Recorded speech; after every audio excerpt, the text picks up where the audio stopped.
નમસ્કાર મિત્રો, હું કોલેજથી રોજ બસમાં જ અપડાઉન કરું છું. આપણે પહેલા મંત્રને જ ફોલો કરીએ છીએ કે એસટી અમારી સુરક્ષિત સવારી. હા, કંઈ થાય તો સરકારનો લાભ. એમાં જ એક્સિડન્ટ થાય તો સરકાર પૈસા આલે. હા, આવું બધું વિચારવું પડે ને એકચ્યુઅલી. તે હું રોજ અપડાઉન કરું છું. તે એમાં એક દિવસ હું અપડાઉન કરતો હતો ને એક બેન 3 છોકરાઓને લઈને ચડ્યા. તે કંડક્ટરને કીધું કે એ બેને કંડક્ટરને કીધું કે એક ટિકિટ આલો. તો કંડક્ટર વિચારવા પડી ગયો કેમ આ બેન એક જ ટિકિટ માગો છે, આ 3 છોકરા છે.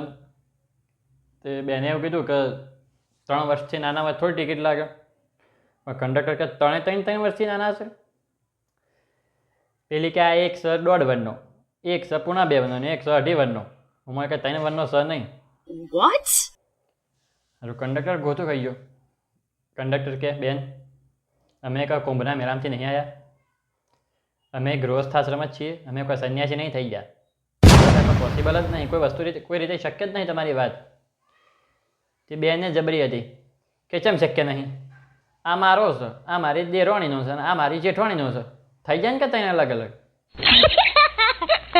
તમે વિચારતા એવું ના હોય. જય હિન્દ, જય ભારત.